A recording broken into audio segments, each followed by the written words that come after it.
उन्हें हाथों में फावड़ा, हाथों में कुदाल, हाथों में कड़ाहियाँ लेकर आए ताकि कब्र खोदें और नबी के लाल का अंतिम संस्कार करें, उन्हें दफन कर सकें। लेकिन किसी भी बदन पर सर नहीं था, लिहाजा वो नहीं समझ सके कि किसका लाशा है, कहाँ दफन करें। वो 43 ईयर्स से निकल रहा है। लगभग कितने लोग आते हैं और कहाँ से जुलूस निकलता है और कहाँ पहुँचता है? यहाँ निकलता है, हमारे फैक्ट्री से निकलता है, एक्सप्लोड होते हुए फिर लौट के यहीं आ जाता है, यहाँ ख़त्म होता है।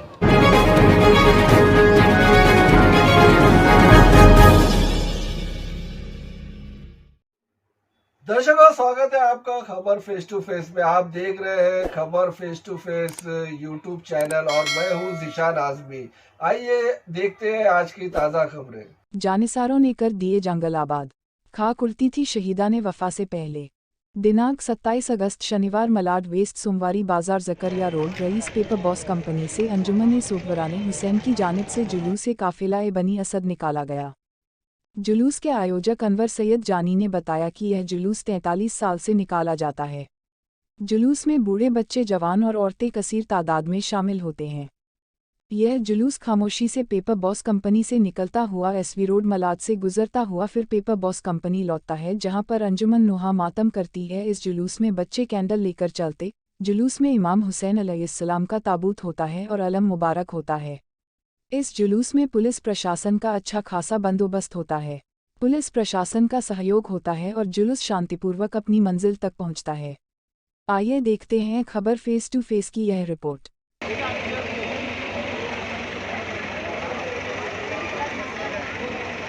दर्शकों, आज हम मलाड वेस्ट में जहां पर काफिला बनी असद के नाम से यहां पर जुलूस निकल रहा है। ये हर साल निकलता है और हमारे साथ इस जुलूस के ऑर्गेनाइजर जी, आइए हम उनसे बात करते हैं। अनवर भाई, कब से जुलूस निकल रहा है और कितने लोग आते हैं और क्या मकसद है जुलूस? ये 43 साल से निकल रहा है।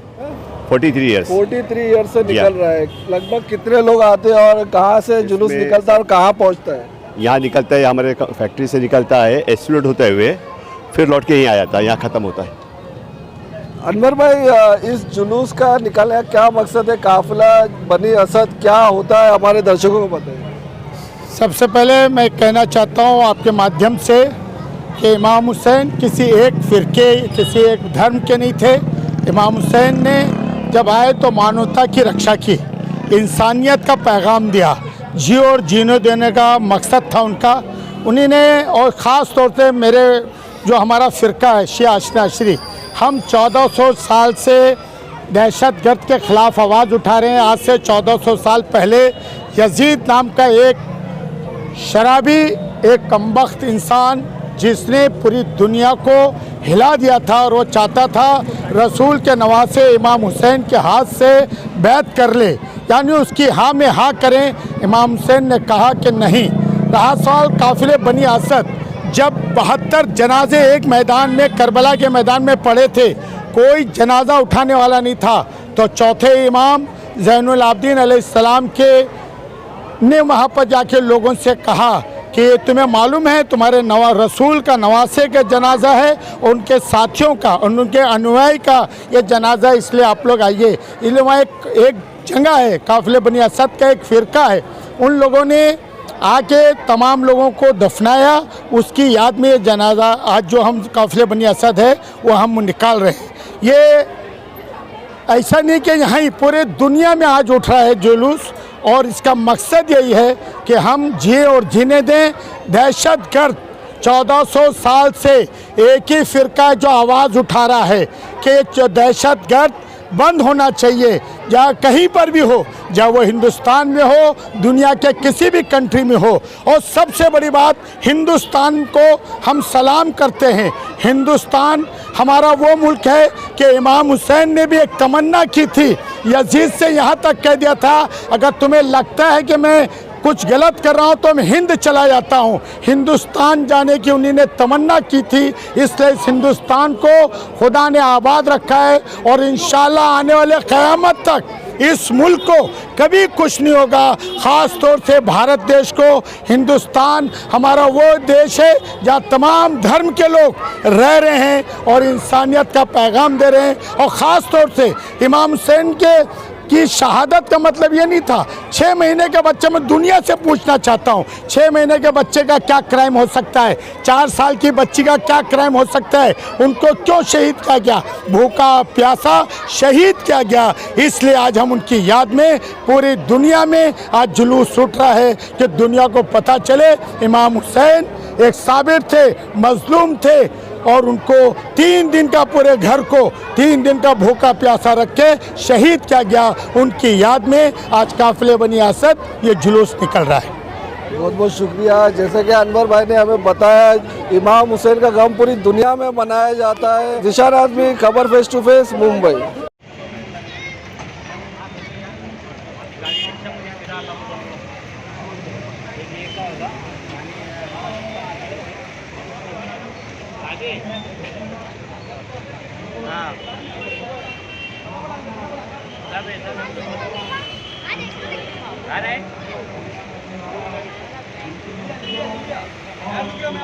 एक साल के बाद हर साल, आइंदा साल, दूसरे साल ये जुलूस बढ़ता रहा और मोमिनी की तादाद बढ़ती गई। तकरीबन आज इतने सालों से जुलूस, मेरे हिसाब से कुछ 40 या 45 साल से ये जुलूस कायम है। और अल्हम्दुलिल्लाह आप देख रहे हैं इसका ये मजमा और ये हुजूम जो आपके सामने फ़िलहाल है, ये इमाम हुसैन अलैहिस्सलाम को पुरसा, उनकी वालिदा मोहतरमा शहज़ादी कौनैन को पुरसा देने के लोग जमा होते हैं। और इस जुलूस में एक ये है कि ये बम्बई में सबसे पहला खामोश जुलूस निकाला गया, जिस जुलूस में सिर्फ सदा दी जाती थी और मातम यहाँ नहीं होता था। और इस जुलूस में ये शक्ल थी कि जब रोज़े आशूर के बाद, शाम गरीबा के बाद जो लाशें थे वो लाशों को दफन करने के काफ़िले बनी असद के लोग, वहाँ के बच्चे, उनकी औरतें और जवान जो थे, इन लोगों ने यहाँ पर आके शहदा के लाशों को दफन किया। तो उस शक्ल को, उसकी शबी हम यहाँ पर बनाते हैं और उस शबी का सिलसिला, काफ़िले बनी असद की शबी को बना के यहाँ पर हम लोगों ने उसको पेश किया है ताकि ये मैसेज दुनिया में जा सके कि इमाम हुसैन अलैहिस्सलाम को किस मज़लूमी से और किस बेरहमी से कत्ल किया और शहदा को किस तरह से सदा के मारा गया। उसके बाद हद ये थी कि उनके लाशों को भी उरियाँ छोड़ दिया और फ़ौज जफ़ा ने। उसकी याद में ये जुलूस है और ये मैसेज तमाम लोगों को दे रहे हैं हम लोग कि देखिए इमाम हमारे मज़लूम थे, मज़लूम हैं और मज़लूम रहेंगे। हम उस शहदा का मातम करने यहाँ जमा होते हैं कि जिसको मिसल एक जानवर के ज़िबा कर दिया गया। 3 दिन की प्यास, भूख और प्यास के बाद उनकी सारी फैमिली यानी कि तकरीबन 72 लोगों को, जिसमें उम्र का लिहाज ये है कि 6 महीने के बच्चे से लेके और 80 साल के हबीब तक की शहादत हुई। और सामने 72 लोगों के सामने तकरीबन कई लाखों का लश्कर था। उस लश्कर जफ़ा ने सिर्फ ये किया, ये किया कि बैत मांगने जमा हुए इमाम हुसैन से, और बैत भी उससे कि जो नवासे रसूल है और इमाम वक्त था उस वक्त का, उससे यजीद इब्न माविया ने, जो उस वक्त का हाकिम था, उसने ये बैत का, यानी बैत से मुराद ये है कि उनसे अपने हाथ पे हाथ रखने कहा कि वो जो इस वक्त खलीफा बना है वो सही है। मगर इमाम हुसैन अलैहिस्सलाम ने उसको नकार दिया और नकारने के सामने ये पेश किया कि कौम, मज़हब जो है मज़हब इस्लाम, वो हक़ परस्ती का इस्लाम है, मज़लूमों का मज़हब है, शरीफ़ों का मज़हब है। और यजीद जो था फासिक था, फाजिर था, शराबी था, सारे ऐब उसमें थे। इमाम हुसैन ने उसकी जो डिमांड थी उस डिमांड को काट दिया और डिमांड को ख़त्म करने के बाद कहा कि मैं अपनी क़ुरबानी देना पसंद करूँगा, अपने बच्चों को शहीद करना पसंद कर दूँगा, मगर मैं एक फासिक व फाजिर के हाथों इस्लाम की बेहुरमती होने नहीं दूँगा। ये उसी की याद में जुलूस है और ये मैसेज है दुनिया में कि हम शिया असनाशरी मज़हब इस्लाम के मानने वाले जो फ़िक़्ह जाफ़रिया है, हम ये मैसेज दे रहे हैं कि हम मज़लूमियत के साथ है और साथ रहेंगे। हमने कभी किसी के साथ में जुल्म या जौर या बदतमीज़ी या किसी की दिल आज़ारी हमने नहीं की और ना करते हैं। हम इमाम हुसैन के उसी मैसेज को लेकर इस दुनिया में हर जगह दुनिया में जुलूस निकालते हैं। जुलूस का मकसद ये है कि लोगों पे इमाम हुसैन अलैहिस्सलाम की शहादत आया हो और लोग जानें कि ये जुलूस किस लिए है, किस मज़लूम का जुलूस है। उस मज़लूम के जुलूस में, उसकी याद में ये जुलूस है। और यहाँ पर माशाल्लाह मलाड में आप देखिए इतना बड़ा हुजूम है इस जुलूस में। ये किसी के बुलाने पे नहीं आते हैं ये लोग, ये सिर्फ़ और सिर्फ इमाम हुसैन अलैहिस्सलाम की मोहब्बत में शहज़ादी कौनैन सैयदा ज़हरा सलामुल्लाह अलैहा की दुआ से खल्क़ हुई ये कौम है और हम उन्हीं की याद में इमाम हुसैन की यहाँ पर आते हैं। अस्सलाम। मौलाना साहब, आज जो ये जुलूस निकाला जा रहा है काफ़िला बनी असद के नाम से, क्या है काफ़िला बनी असद और ये जुलूस का मकसद क्या है? बिस्मिल्लाहिर्रहमानिर्रहीम। सलवात व सलाम हो तमाम अम्बिया पर और तमाम नेक इंसानों पर और ख़ास तौर से ख़ानदान रसूल गिरामी अहले बैत ताहिरीन और मोहम्मद व आले मोहम्मद पर, और ख़ास तौर से सलाम हो इमाम हुसैन पर कि जिन्होंने सारी इंसानियत को डूबती हुई मझधार से निकाल कर इंसानियत को निजात दिया है। ये कारवां जिसे बनी असद कहा गया है, असल में ये कारवां याद है, ये यादगार है उस काफ़िले की कि जो इमाम हुसैन की शहादत के बाद, अब देखें कि जो शख्स पूरी दुनिया में इंसानों के मरने के बाद उनके एहतराम का कायल था, वो आसमान से गुस्ल ले आया, यानी मरने के बाद उसको स्नान किया जाए, नहलाया जाए, उसको काफूर लगाया जाए, खुशबू दी जाए, उसको अच्छे कपड़ों का कफन दिया जाए, सारी बस्ती के लोग जमा हों और उसको एक शैया, एक ताबूत में रख कर उसको उसकी आखिरी मंजिल तक पहुँचाएँ। ये पैगाम था इंसान के लिए कि इंसान चाहे ज़िंदा रहे या मर जाए, वो अल्लाह की नज़र में अज़ीज़ है। वो घराना कि जो कफन ले आया था, वो घराना कि जिसने मरने वालों को इज़्ज़त बख्शी थी, वो घराना जिसने मरे हुए इंसान को इंसान समझाया था, उसी का कलमा पढ़ने वाले लोगों ने बेदर्दी से नबी के नवासे को कत्ल किया। क्यों कत्ल किया? उसकी एक वजह थी कि वो लोग हर तरफ से लोगों को लूट रहे थे, मार रहे थे, लोगों की बहू बेटियों पर हाथ डाल रहे थे, और वो इमाम हुसैन से कहते थे कि चूँकि आप मोहम्मद साहब के नवासे हैं, तो आप जो है अगर हमारी हुकूमत के ऊपर मोहर लगा दें तो हमारा जुर्म सही हो जाएगा और हमारा हर गलत काम जो है, अराजकता जो है, वो कानून और सभ्यता में बदल जाएगी।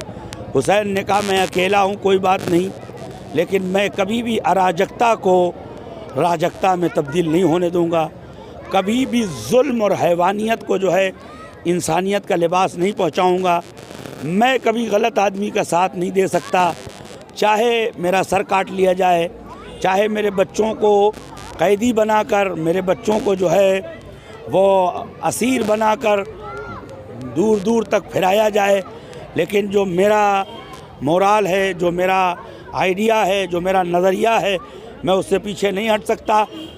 और इमाम हुसैन को कत्ल कर दिया गया। लेकिन कत्ल करने के बाद दुनिया में कहीं भी जंग होती है तो डेड बॉडीज़ को जो है उनके मुल्क को वापस कर दिया जाता है, सम्मानजनक तौर पर उनका अंतिम संस्कार किया जाता है। ये दुनिया के हर मुल्क का कानून है। लेकिन ये कैसे कलमा पढ़ने वाले थे, कैसे मुसलमान अपने को कहलाने वाले थे कि जिसने पर्दा ला के दिया, जिसने मुर्दों को कफन की हिदायत दी, उसके नवासे को न तन्हा कफन नहीं दिया, न तन्हा उसे शैया पे नहीं उठाया, न तन्हा उसको सम्मान नहीं दिया, बल्कि उसके पहने हुए लिबास को भी उतार लिया। और लिबास को उतार लिया। अब ये बात अलग है कि ये एक अवतार थे भगवान के, खुदा की जानिब से तजल्ली थे, लिहाजा अल्लाह ने इनके ऊपर बादलों का साया किया कि किसी की निगाह उनके जिस्म पे न पड़े। लेकिन उन्होंने मोहम्मद साहब के नवासे के साथ ये किया। और मैं डंके की चोट पे कहता हूँ, किसी जनसंगी ने नहीं किया, किसी ब्राह्मण ने नहीं किया, किसी राजपूत ने नहीं किया, किसी हिंदू ने नहीं किया, बल्कि उसने हुसैन को कत्ल किया कि जो 5 वक्त की नमाज़ पढ़ता था और जो मोहम्मद साहब का कलमा पढ़ता था, लेकिन ज़बान के ऊपर कलमा था, हाथ के ऊपर खंजर था। हिंदी में कहते हैं कि हाथ शुमरनी बगल कटरनी। ये वो दरिंदे थे जो ISI की सूरत में आज हैं, तालिबान की सूरत में आज हैं। और बनी असद का काफ़िला ये है कि कुछ अरब जो उस इलाके में जीते थे, उनकी औरतों ने कहा कि नबी का निवासा जो है ज़मीन के ऊपर पड़ा हुआ है। जिन्होंने हाथों में फावड़ा, हाथों में कुदाल, हाथों में कड़ाहियाँ लेकर आए ताकि कब्र खोदें और नबी के लाल का अंतिम संस्कार करें, उन्हें दफन कर सकें। लेकिन किसी भी बदन पर सर नहीं था, लिहाजा वो नहीं समझ सके कि किसका लाशा है, कहाँ दफन करें। वो परेशान थे कि दूर से उन्होंने धूल उड़ती हुई देखी। अब डर के मारे झाड़ियों में छुप गए। थोड़ी देर के बाद क्या देखा कि इमाम हुसैन के बेटे, जो उनके बाद उत्तराधिकारी थे, इमाम थे, हुज्जत खुदा थे और भगवन दूत थे, इमाम सज्जाद, वो बाई मिरेकल, बाई चमत्कार, वो तशरीफ़ ले आए। लाने के बाद उन्होंने कहा मुझे मालूम है कि कौन सा लाशा, कौन सा शव, कौन सा जिस्म मुक़द्दस किसका है। उसके बाद उन्होंने तमाम जिस्मों को जैसे मुमकिन हो सकता था कफन दिया और दफनाया। लेकिन एक बड़ा गड्ढा खोदा, कब्र खोदी, उसमें तमाम शहीदों को दफनाया। अपने पैरों के करीब एक कब्र खोदी, उसमें अपने बच्चों और अपने ख़ानदान के लोगों को दफनाया। और उसके बाद नदी के किनारे, फरात के तीरे, उन्होंने अपने कमांडर और चीफ, जो मर्दानियत और शराफत और इंसानियत का आला नमूना था, यानी अबुल फज़ल अब्बास, उनको उन्होंने वहीं पे दफनाया। और एक कब्र हबीब इब्न मुज़ाहिर कि जिनकी उम्र जो है कम से कम 97 साल थी, उन्हें अलग दफनाया। और उस ज़माने से लेके आज तक 1300 साल कुछ महीने साल गुजर चुके हैं और आज तक वो करबला आबाद है। मारने वालों का कोई पता नहीं है, लूटने वालों का कोई पता नहीं है, उजाड़ने वालों का कोई पता नहीं है। लेकिन हर साल जो मिनिमम अंदाजे के मुताबिक 11 करोड़ लोग श्रद्धांजलि अर्पित करने के लिए हुसैन की मज़ार पे जाते हैं। उसमें किसी धर्म की क़ैद नहीं है, किसी जाति की क़ैद नहीं है, किसी मुल्क की क़ैद नहीं है। हर समुदाय के लोग, हर जाति के लोग, हर वर्ग के लोग, हर ज़माने के लोग आते हैं और हुसैन को शीश नवाते हैं और कहते हैं मोहम्मद के नवासे, हमारा सवाल सलाम है कि जब इंसानियत, मनुष्यता खाक में मिल रही थी, तुमने इंसानियत को अलम बनाया, फ्लैग बनाया, परचम बना के दुनिया में फैला दिया कि एक आदमी भी अगर सभ्य है और एक आदमी अगर सच्चा इंसान है तो इंसानियत के कानून को बाकी रखा जा सकता है। ये जो अलम आप देख रहे हैं, ये उस बात का मोनोग्राम है कि हम झुक तो सकते हैं, हम मर तो सकते हैं, झुकेंगे नहीं। ये जो हाथ पंजे हैं, ये हुसैन का पंजा है कि हम जालिम के सामने सरेंडर नहीं कर सकते। सरेंडर वो करते हैं जिनके पास कोई हैसियत नहीं होती है, जिनके पास कोई आस्था नहीं होती है। हम खुदा पे भरोसा रखते हैं, हम आस्तिक हैं, लिहाजा हम अपना सब कुछ खुदा को दे देते हैं। खुदा हमको ज़िंदा रखता है और सारी दुनिया के इंसानों को ये पैगाम दिया है हुसैन ने कि इंसान बेज़ाहिर उसका सम्मान करे न करे, लेकिन अगर उसका काम सम्मानजनक है तो कुछ सदियों के बाद उसको वो मकाम मिलेगा, वो बुलंदी मिलेगी कि किसी को नहीं मिलेगी। आज मक्के से बड़ा कोई धर्म स्थल नहीं है, तीर्थ स्थल नहीं है, लेकिन 40 लाख लोग आते हैं। लेकिन आते हैं, पानी की परेशानी, रहने की परेशानी, खाने की परेशानी। लेकिन जहाँ हुसैन को दफनाया गया है वहाँ 11 करोड़ लोग आते हैं। हर इंसान को खाना मिलता है, पानी मिलता है, ठहरने की जगह मिलती है। वो इसलिए कि मकान में जब तक साहिब मकान न हो, मकान की वैल्यू नहीं होती है।